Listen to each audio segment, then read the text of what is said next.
call is now being This is recorded. Global Tel Link. You have a prepaid call from Alejandro Romero.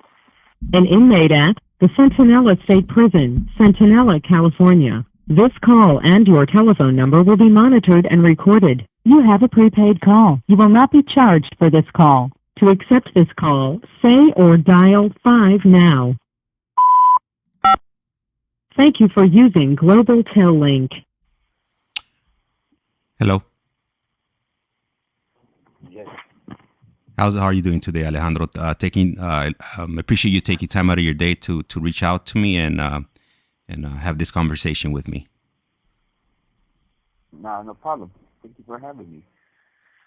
How's your day going so far? All right. I mean, other than the fact that I'm losing on the football games this week, I'm all right. Oh yeah, man. Those losses could always be tough. Yeah. Yeah. It's okay though. You win some, you lose some. Right. Yeah. I'm sure you've won in the past, so you know it feels good when you win, and it feels bad when you lose. Yeah. Exactly. All right. So, if you don't mind, I want to go ahead and take you back to the day when you committed this crime. And could you like paint a picture for us? I mean, you went to this. You went to this. I guess it was a stash house or some sort that was holding some money and some uh, some illegal substance. And I mean, you went there and obviously, I'm assuming you weren't planning to hurt anybody, and ultimately that's what ended up happening. You ended up taking somebody's life.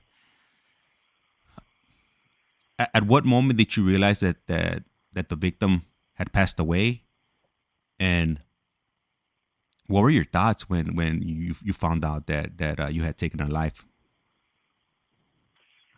Oh man. I knew instantly. Uh, I knew instantly. Right when it happened. Um, I actually saw the victim's eyes roll back, go blank or go white, um, and I knew at that moment what had happened, and I was young at that time. I was young. I was still in the gangbanging, um, in my gangbanging days. So right then, right then and there, to be honest, I really didn't feel nothing, um, because I think how the things played out, how things played out. Of course, I didn't go in there planning on like for the situation to play out like the way it did. You know, my thoughts were we were going to, like I said before, we were going to go in there, come up. No cops should be involved because, like I said, what are they going to do once, like, call the cops and say, oh, hey, they stole my drugs, you know? So in my mind, it wasn't, uh, no, there was going to be no repercussions out of it. Uh, the last thing in my mind was that there was going to be a dead body. Um, but you know, when you grow up in the streets, living in the streets and in a gangbanging life, our thoughts are always, it's going to be him before it's me. You know what I mean? I'm not gonna because it's a survival game. You know what I mean? Only the strong survive. And we grew up with this mentality, and we grew up with this thought, and we grew up that I'm not gonna let this sucker get me. You know what I mean? I'm gonna get him before he gets me. And growing up in that mentality, I guess it creates these emotions already in us not to care about what's happening. You know what I mean? Because the moment you care, it's the moment you start getting weak. You start becoming that weak person that you know is at the end of the day, it's gonna be you that on that ground instead of him. And like I said, I was not. It was not gonna be me.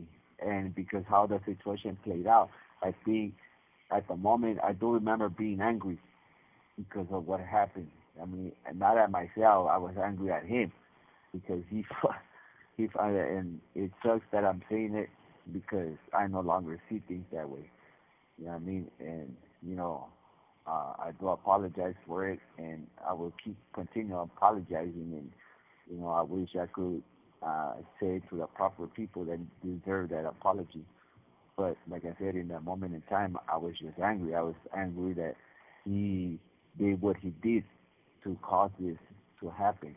Yeah, I mean, I was angry the fact that he messed up my action on coming up on this money that I had planned on, on the dope that I was hoping to get. And um, it wasn't like with time that it played out. After I had my kids, after I had my wife, that because like I said, I think I mentioned it earlier in the interview that something like this, it stays with you. You know what I mean? It never leaves, especially when you know that. I mean, for sure, what happened. You know what I mean? And that scenario always played in my mind. I'll be lying if I told you that I never thought about it because even after I left, like right then and there, like I started playing a scenario in my mind, like what went wrong, what happened, like why did it end up like this? You know what I mean? And then at the end, I'm always telling myself, well, it's better him than me, better him than me. But everybody that knows, and not just in a situation like this, but just any type of situation that goes wrong in your life, we tend to um, play play it in our mind over and over and over, trying to figure out where it went wrong, or I should have done this, or I should have done that. Why didn't I do this? Why didn't I do that? And throughout the years, I played it in my mind, and that image in my mind was always there, watching him as he laid on the floor, how his eyes rolled back, and even before uh, even before I did what I did, the last few words he said, you know, um, but it wasn't until years after, like I said, that I had my kids, and I appreciated life more. I appreciated, you know, I cared for another human being now other than myself, you know, um, the way I did it, the way you do when you have kids. This call and your telephone number will be monitored and recorded. When you're a husband or when you're a father, now you're providing, now you're protecting, and you start appreciating for that human being as life, you know what I mean? And now I will play in my mind, the scenario in my mind will now play out like, man, how I wonder how they felt. And I'll put myself in their shoes, and sometimes I'll choke up thinking the fact that maybe it would have, what did do with my loved one, you know what I mean? Uh, so in those times, that's when I started feeling the remorse. I started feeling the like I started feeling like fucked up about what I had done, or how everything had played out, or you know how that person lost his life. And but at that exact moment when it happened, and the first couple of years after it happened, it was more of a, I didn't care, and I was angry at him for doing what he did that made all this happen. I was blaming him, you know, but that's just the mentality of a kid, of someone that, like I said, that grew up in the streets, that sole purpose is to survive. I mean, yeah, that's And I think that's uh, uh, the best I could describe it. Thank you for sharing, your thoughts during that event. Obviously, that event, it affected uh, numerous people. It affected you, your family, and most importantly, it affected the lives of the victim and the victim's family, and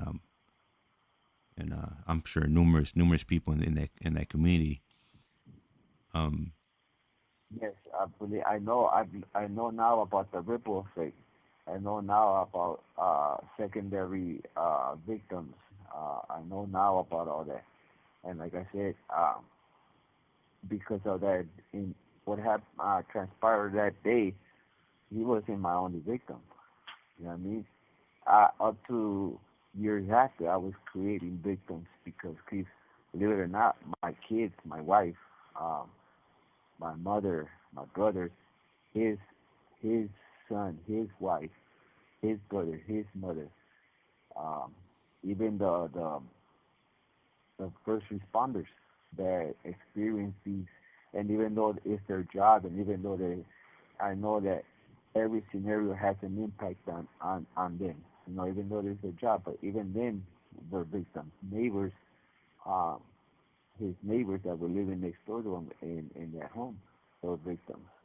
You know, but all that came after that I started to understand all that. Once all the dust settled from this event, do you know if the victim's family, if they felt any repercussions from the street for losing, their merchandise and all that money? Mm, you know what? I really don't know because only they know how much they knew. I don't know if everybody there knew what was happening at home. You know what I mean? Only only them and God know that. I really don't know because, like I said, I don't think a house like that.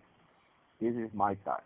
I mean, when you have so much money in that home like that, and you have, um, I don't know how much stuff was found. They didn't, they just, uh, in the news, when I heard the news that day, later on that day, um, they just said they have found quantity of drugs in the house. So my thoughts is that it was just a home where they held that for the moment being. I don't think that they out of the house. You know what I mean, and if they did, you know what I mean, like that, my victim was bringing his family around now that, and but like I said, that's a whole different side of the story that I do not know about. You know what I mean? Um, I just what I knew was just the fact that there was money there, some drugs, and my purpose was to just come up on that. What was on that happening on that part of the story? That's a whole different life that I did not have no information about. Understood. So once the this plan was developed, and it was developed really, I would say rushed. If you would have pulled this off, how would you guys divided the money up? And did you have any plans Mm. for that? What would you have done with that money if you would have been successful on this Oh heist? man, I was a kid. I was a kid. Like I said, I was a foolish kid. I was in the gangbang life still. Um, my plans were like You have 60 seconds remaining. to begin with, the money was supposed to be divided equally amongst those who were amongst us that were involved. Um, and what I would have done with it, man, uh, I would have just blown it all off, partying, buying clothes, just blowing it all off. Probably bought a car, um, those were my thoughts. I do remember those were some plans that I had in that moment. You know what I mean? Because like I said, when I heard the quantity of money that was supposed to be found, um, that's what I started planning on. Oh, I'm gonna buy myself a car. I'm gonna do this. I'm gonna buy clothes. I'm gonna, you know, I thought about buying my family. This call and your telephone number will be monitored and recorded. The car's about to All right, he was about to say that the call was gonna cut off, and as we're no strangers to these calls ending after 15 minutes. And I just want to go ahead and thank everybody that's in here, showing support. Um, one of the reasons that I did decide to open up was this channel was just to have people share their stories, and it, preferably, if they had a positive story where they're at in their lives, I want them to share that. So right now, I just kind of want to show where his mind was at when he committed this crime, and then I'm going to ask him, where is he at now, and how he changed his life, and he's giving me a call back. So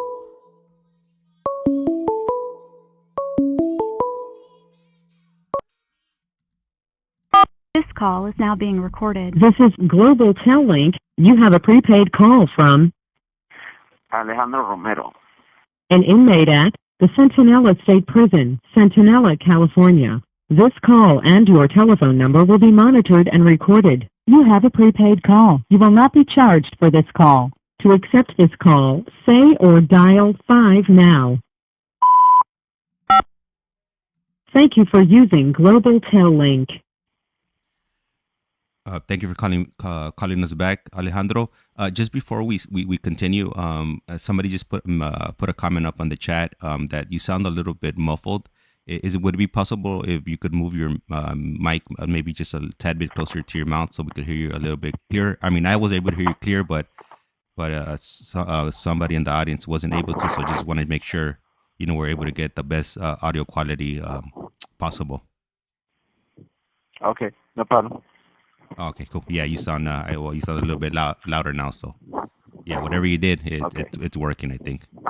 And if All you right. does sound a lot clearer, just go ahead and give me a thumbs up, and we'll go ahead and continue with the interview. So once you got to the other side, I mean, how long did it take you to change? Like to change your thought process, and what was it that happened that kind of like led you down that way? Because I'm pretty sure you got there and you were like, nah, I'm nothing like these people that are on this side. I have nothing in common with them. Um, so what transpired there that kind of took you down a different path and changed, opened your mind up and to change the way you think? Was it voluntary, or was it something that the administration or the prison required you to take some classes? Can you just share some details as far as how that happened? Well, the system little by little have been providing like certain classes for us um, to help us. Everything is voluntarily. Nothing is forced upon us. Um, you know, I decided to do the change just because it's just I'm tired of being in prison. It you know to begin with, it's not like I liked it at one point. No, but we always try to make the best of every situation, even out there. You know what I mean? So being in prison, it's just the same thing. We're just confined within this the prison grounds, um, and it's not to each whatever individual in this situation, myself, that we make up our minds that to say, you know what, I'm done. I'm done with messing around. I'm done with getting high. I'm done with running around, starting trouble, getting write-ups, getting into fights. Um, it's really when it's up and when we're to each and one of us. to when we're done. Um, I reached a point where, you know, getting high, it's only running from your problems. Um, getting into trouble is only making things worse. Um, and it's only going to keep you in here because write-ups and getting into trouble, board sees it as seeing, oh, this guy is still defiant. He's still a troublemaker. He's not suitable to go back into the society. We let him out. All he's going to do is end up doing something to come back in, come right back. And what's the point of letting him out? That's their way of thinking. So it's up to us to make that change of thought and change of mind and say, you know what, I'm done with this. I'm done with getting high. I'm done with causing trouble. I want to go back to my loved ones. I got 3 boys out there. Um, I did have my wife up to recently. I mean, like I said, I mentioned earlier in the interview, I think I blame myself. I blame myself for whatever, for everything I have done that caused us to drift apart. So I don't blame her. I blame myself. But I still got my kids out there. I got my father that's still with me. I got siblings that have been with me throughout this whole thing, helping me out with the best or however they can. And it's mainly a lot of it has to do with them for them, but mainly it has to do for myself. I mean, because I I can learn to properly love them and care for them if I don't properly love myself or care for myself. You know, so everything starts with me. And like I said, I'm fed up of being in prison. You know, I'm fed up of thinking it has nothing to do with the people surrounding me. There's a lot of good people here, a lot of good homies, solid homies. This call and your telephone number will be monitored and recorded. There are those pieces of shit that are here that even, I'm sorry to rephrase it like that, even everybody here have, for whatever they hear, that is their business. You know, I ain't nobody to question them. I ain't nobody to judge them. You know what I mean? For whatever reason they're here, they're here. You know what I mean? But there are those individuals that I do steer away from. You know, and there's a lot of good homies here that are always willing to have your back. That are solid homies that are only here because they're tired of politics on the other side or how things are ran on the other side. Um, and but like I said, it has nothing to do with them. You know, my change became because of me and my family and my loved ones. That I'm just tired of being here. I'm tired. I want to go home. I want to have my freedom back. And I know that because of my mistakes, I put myself in here. Because of my decisions, I put myself in here. So it's up to me to make the same decisions, but in a positive way. So now I could have a positive outcome instead of have a negative outcome. You know, I want to be able to go home, enjoy my freedom, um, be with my kids, be with my family. It really was that. You know what I mean? Just being tired of being here, boss. I want to go home, and it's not going to happen if I continue, you know, on that path that I was in, messing up, getting into trouble, getting high. So I left all that behind, and I straightened. You know, I'm not saying that I'm perfect now or that I still got a lot to work on myself. You know, I'm starting to identify all my character defects, my flaws, but it takes work, and we have to be willing to put in that work, and that's where I'm at right now. Trying to better myself, trying to correct all my character defects, identify them so I know what it is and what was it that caused me to do the things I used to do. So when I get those urges or those thoughts, I could correct myself on the spot and you know go avoid them, so I won't end up doing anything that I should not be doing anymore. Thank you for answering that, Alejandro. And I do have two questions here. The first question is going to be coming from Mad Max 408, and he wants to know how long were you active for? So do you mind sharing? I know you shared it on the last one. Kind of your pretty much your hand was forced. You didn't have a choice where you ended up, or I mean, I wouldn't even call it a choice because it was either like am I gonna stay remain here and get unalived, or do I choose to live? I mean, I think to anybody out here that doesn't live that type of lifestyle, I would choose. I want to live. I'm not gonna try to go up against an endless army of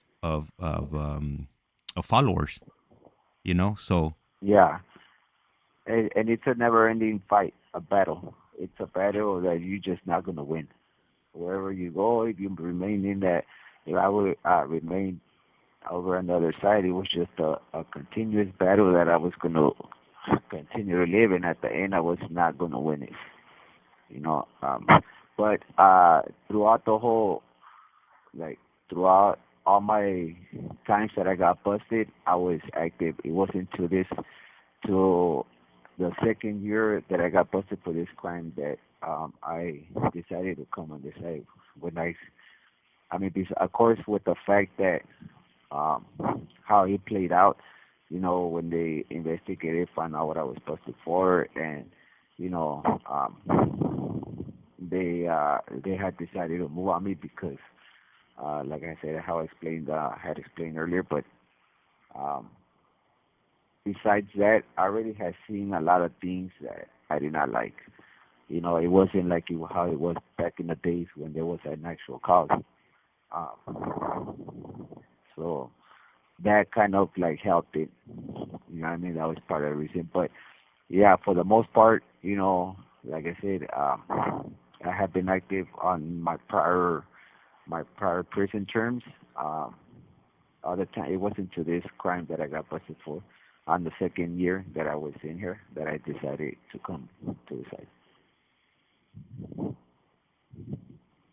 I mean, but I don't even think you could have. They would have not let you even go back to. Once the sheriffs pulled you out and they knew that something was gonna eventually end up happening to you. I mean, I don't think could they let you have gone back to your back to your dorm or to Yeah, your cell. they get they gave me the option. They wouldn't take me back to the same spot. They would have moved me to a different module. In that time where I was in Theo Lacey. There was a module where they had total SEPs. Total SEPs is where they keep everybody single cell, and you're still active, but they have you single cell uh, because you're at risk, right? So you're basically like halfway in, halfway out. But in those situations when you're total set, it gives you the opportunity to reach out to certain individuals uh, to try to correct what was wrong. And that's at the time I was asking for that. I was asking the classification to total set This call and your telephone number will be monitored and recorded. be, because in those in the when you find yourself in that situation, like I had explained earlier in the interview, nobody wants to like take that transition. Yeah, I mean, because the stigma of of how it is over here. Like I said, all you think about when they tell you that that if you want to come to this site, all you think about is like uh the chomos, the rapists, the snitches. Yeah, I mean, you don't think that in your mind there's no. You don't think about like how that there's righteous homies over here. and that a lot of homies are over here because, like I said, they're tired of all the drama or the faults or the uh, po- uh, political reasons they want to leave them or whatever it is. You know what I mean? Other politics, it gets tiresome. Yeah, after a while, yeah, I mean, it starts weighing on you, and so a lot of homies decide to just leave all that behind. Yeah, I mean, or just to the mere fact that they think, if I stay over here, I'm never going to go home. You know, especially lifers. You know what I mean? It never crosses that in your mind. So when you find yourself in a situation of to make that decision, you don't. Our pride doesn't want to let us make that step. You know what I mean? And I was in in those spots at that moment. I was like, man, how I want to go. You know what I mean? Like, what is everybody gonna think? You have 60 seconds remaining.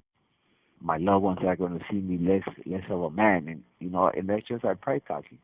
You know what I mean? Because really, in reality, um, if your loved ones know you, they know what you're about and they know who you are. You know what I mean? And nothing or anything should change the way of how they see you. But um, I did have that choice. I did have that. I mean, I could have told them, "Nah, send me back." They would have sent me to a different module, but eventually would have. They were going to move on in them. You know what I mean? It was either I kept on running from it, or I just would decided or just make that decision and come over here. You know what I mean? Yeah, loud and clear. I think most people would have done what you have done. At that choice, you don't have a choice unless you don't care about your life and you're just ready to end it all and be a crash dummy. The call just cut off, so he'll go ahead and call us back. And just to clarify, as far as I'm aware, I don't think anybody on the main line could make any of these calls. So normally, when you hear a lot of these calls from behind the walls, I don't think you're gonna ever hear the experience from somebody that's actually in there at that time. They might speak about it once they come home, but on the main line, I'm pretty sure that it's frowned upon, and it probably wouldn't it probably wouldn't end too good for them. And for M Star, I don't think he's a LWAP. I think he's just 25 to life, so he's eligible for parole in the next few years.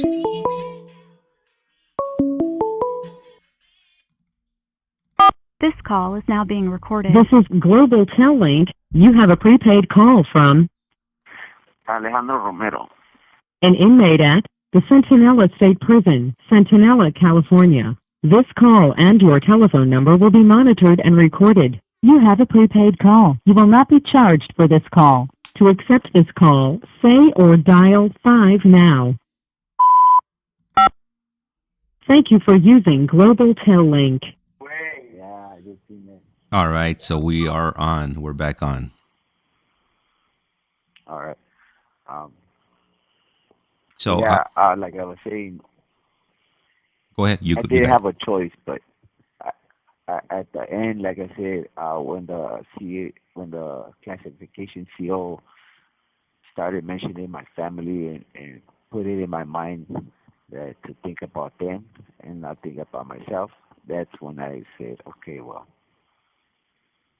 against all the thoughts I had in my mind, I decided to take his advice and I hit into it.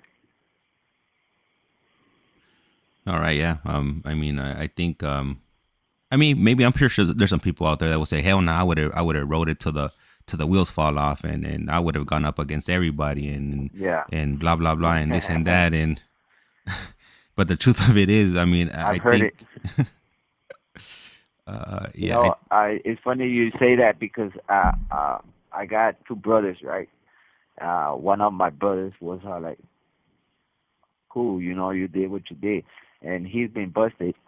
He's done long stretches of prison time. He was involved in politics, and he even told me like I could look into. You want me to look into it? I could help you out. And I already have been there for a couple of weeks, and I thought about it for a moment. I told him, you know what, brother, nah, I'm good.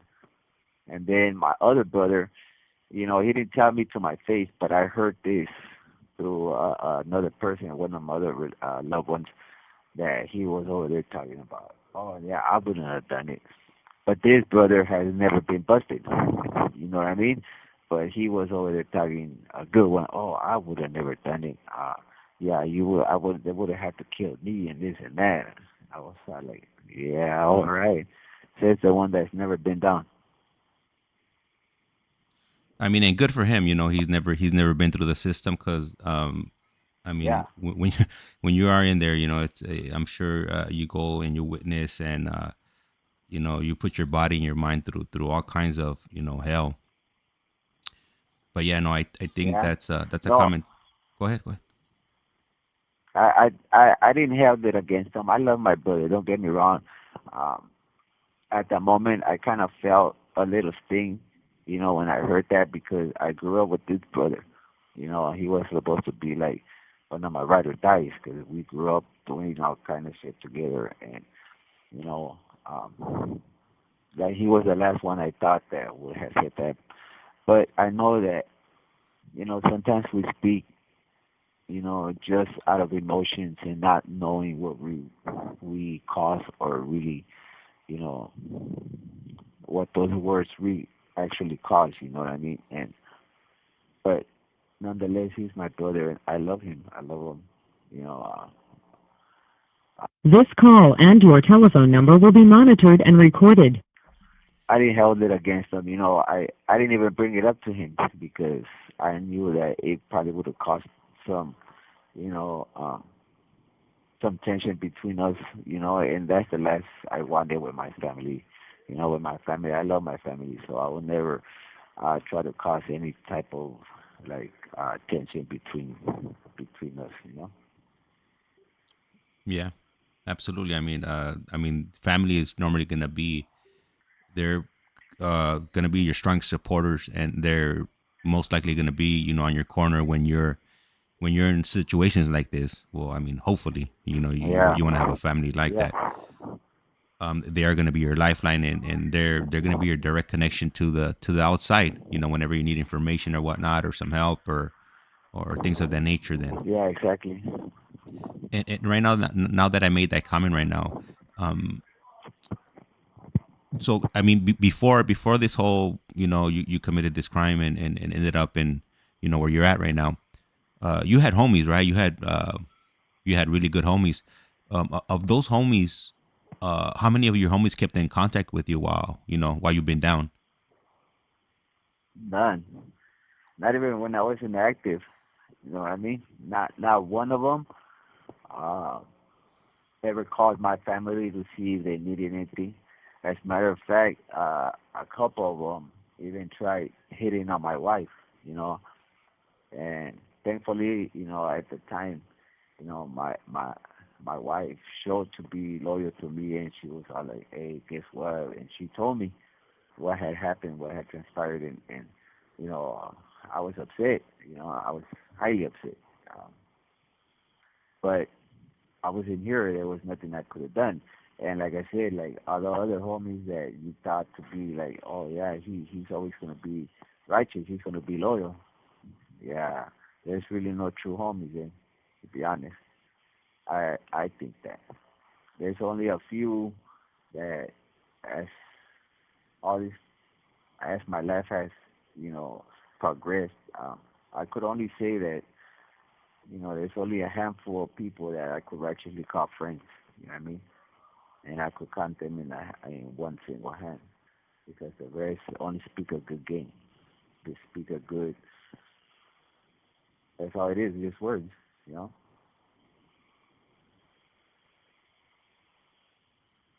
And right there where you're at right now, you've never run into anybody from your old neighborhood there where you're at. Yeah, yeah. I ran into. I always run into them.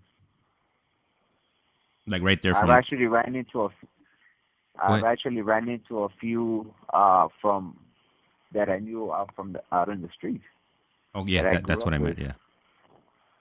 Yeah, I ran into a few of them. Like I would say one, two. The four of I ran into four of them through the system right here. And how was that relationship with them, if any? It was cool. When I ran into them, it was, like, oh, what's up? How you been? You know what I mean? Shook a hand, gave a hug. You know what I mean? Walked the yard around. Took laps, talked. We were actually one of them was my neighbor in the old prison I was at, and we kept a very cool relationship. Like I said, just because they didn't reach out to the family and they didn't help out, it doesn't mean that I was going to hold anything against them. You know what I mean?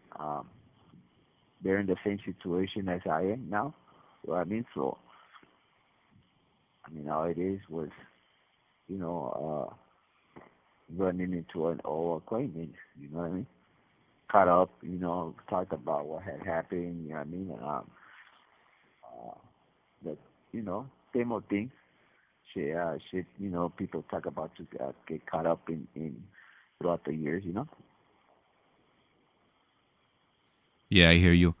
And what programs are you taking now? Are you going to school, or what are you doing right now, like to maintain like a positive outlook on life, a positive attitude, and stay upbeat? Well, right here in this prison, right now I'm taking the CGA class, Criminal Gang Anonymous. It's a new, fairly new program that got started. It came out of that program that I had mentioned earlier, the ARC, the ARC. They established it. Real good program.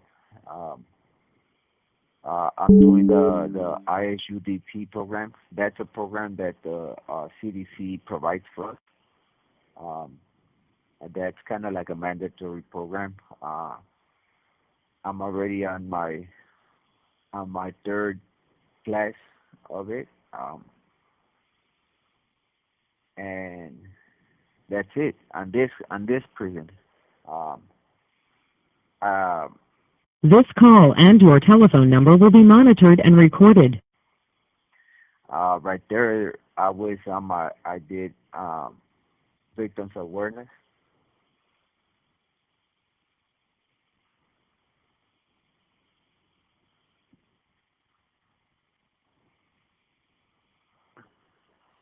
Okay. Sorry about that. Yeah, yeah, no problem, no problem. Yeah, like I was saying, my last prison, right there, they had a lot of programs. I took a lot of programs there. I had victims awareness. I had AVP, alternative to violence. I had my lifers class. I got my GED right there. I started college right there. Um, I did also I did my first class at ISUDT. Um, I did parenting. I did quite a few classes there. Man, that's really impressive. That you would take it upon yourself, and actually take advantage of this, and just instead of just being there, and just being there, pretty much. You're actively seeking to better yourself, and I really I commend you on Yeah, that, and I take my hat off to your to improving yourself.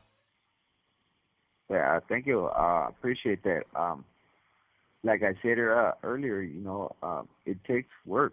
If we really want to change, um, it has to. You got to put in the work, and that's where CDC is helping us in. They're allowing all these classes to be provided for us, and it's for that reason. You know what I mean? Um, because of these all new laws that are being passed for that are helping the lifers, and not only lifers but all prisoners. That are doing long terms. Um, they're passing on for that sole purpose, for to give us that choice an opportunity, but it has to be us that to put in that work. You know what I mean? It's not just being, you know what I mean, put right there, and it's not a walk in the park. It's not something easy. They're not making it easy for us, and the reason for that is because, out there, it's a lot of hard work. You know what I mean? You guys that are living it, you guys firsthand know that. A lot of you guys don't even know that what you do on a day-to-day basis is like, uh, you guys see it as like a daily routine. You know what I mean? Us that we're in here, we see it as in like, man, that's a lot of work that you guys accomplish out there. You know what I mean? Providing, working, taking care of your loved ones, just taking care of life in general. It's hard work, and we got to prepare for all that for when we go out there. And if we can't do it in here, we're not going to be able to do it out there. Yeah, let me tell you, and I could tell you firsthand. It's not easy. Being in here, but I'd rather be out here. Than anything. Yeah. I do appreciate my freedom. Well, I did get a little taste of being away from my loved ones. As a juvenile and up until I was 21, and then after that, I changed my ways, and I'm on a different path now. and that's good. You know what I mean? A lot of people think that a lot of people in here think that that they can't do it. They feel like, and that's just the mentality that is brought upon us. It's all the work beliefs that are all the brainwashing that is put upon us from like being incarcerated. A lot of we believe we're gonna fail because that's what we're always led to believe. But you know, before I got busted on this crime, like I said, I already had, I had been out there and I did the working the marriage life. You know what I mean? So I know that You have 60 seconds remaining. it's doable. I know that if we want to accomplish it, it's possible. You know what I mean? I know it firsthand because I already lived it. If it wasn't that this case caught up to me, I do believe, strongly believe that I would have still been out there with my wife and kids, you know? Uh, and I know that I did it once, so I know I could do it again. But now I know that there was, I was doing it, but within myself, there was still a lot to correct. Now I know that. When I was out there, I didn't know that. If I was able doing it with all the wrong in me, now that I have all the right tools, I know now it's going to be a lot easier for me when I do get out. Because I'm coming home. I do believe that. Yeah, I'm sure. Yeah, eventually, yeah, you will. If you keep on the right path, then I'm definitely sure that, or confident that you will be coming home. Oh, and the call just cut off. Right now, I have another pending interview, so I'm gonna shut down this live right now, and I'll be coming back like in 5 more minutes, and then I'm gonna have a new guest coming on. Okay, I appreciate your understanding, and if I would really appreciate if you guys come back to the next interview, and I'll be back up like in about 10 minutes or so.